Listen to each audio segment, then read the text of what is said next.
नमस्कार साथियों इस टॉपिक में आपको ऐसे आदेश के बारे में बताऊंगा। यदि आपका दाखिल खारिज से संबंधित ज़मीन के दाखिल खारिज से संबंधित कोई परेशानी है, आपकी ज़मीन का दाखिल खारिज नहीं हो रहा, काफ़ी डिले हो गया इसलिए नहीं हो रहा, या मान लीजिए ज़मीन का पहले आपने दाखिल खारिज जो है करवाया नहीं, ठीक है, तो अब नहीं हो रहा, या तहसीलदार ये कह रहा है काफ़ी समय हो गया, वकील कह रहा है काफ़ी समय हो गया, अब तो पैसा देना पड़ेगा, दाखिल खारिज तब होगा, या कह रहा है कि 229 भी 144 में होगा, दाखिल खारिज नहीं हो रहा है। तो मैं आपको एक ऐसे आदेश के बारे में बताने जा रहा हूँ, डॉक्टर MC लूथर बनाम अतीक, ठीक है, अहमद तारिक, ठीक है ना, इसके बारे में। ये काफ़ी अच्छा आदेश है साथियों, ठीक है।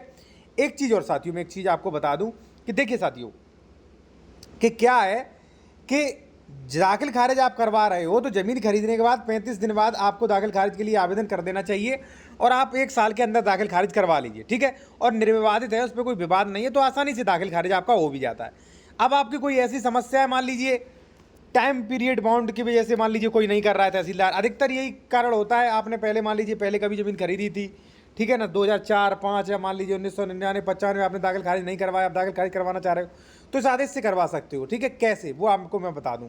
एक चीज़ और, यदि आप कोई कानूनी सलाह लेना चाहते हो, उत्तर प्रदेश में ज़मीन खरीद डॉक्यूमेंट्स वेरिफिकेशन करवाना चाह रहे हो, करवा सकते हैं। कॉन्टैक्ट नंबर वीडियो के डिस्क्रिप्शन में आपको मिल जाएगा।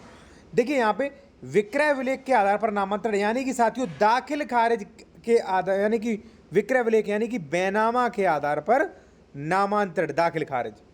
देखिए दाखिल खारिज को नामांतरण, म्यूटेशन, अमल दरामद कई नामों से जाना जाता है।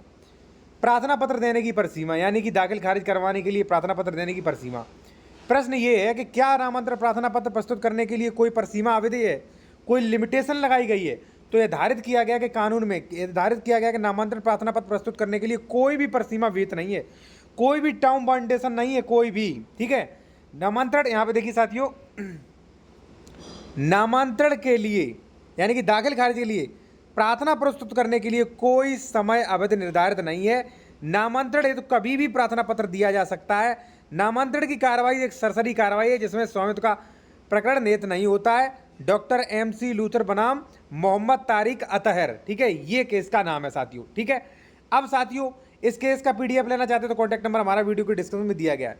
देखिए साथियों, मैं एक चीज़ आपको बता दूं, इस आदेश में आपको भी अगर समझ पा रहे होंगे तो इसमें यही लिखा है कि भाई बैनामा के आधार पे आप दाखिल खारिज करवाना चाहते हो तो कभी भी दाखिल खारिज करवा सकते हैं।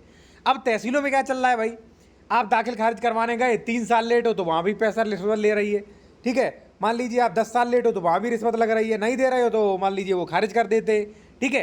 तो जब ऐसी कंडीशन हो तो ये आदेश दीजिए अपने वकील को, ठीक है, कि भाई ये आदेश लगवाइए, आप चेक करिए, अगर आदेश काम का है तो आप ले सकते हैं। कोई भी लीगल एडवाइस लेनी है, कानूनी सलाह लेनी है तो ले सकते हैं। कॉन्टैक्ट नंबर हमारा वीडियो के डिस्क्रिप्शन में साथियों मेंशन किया गया है।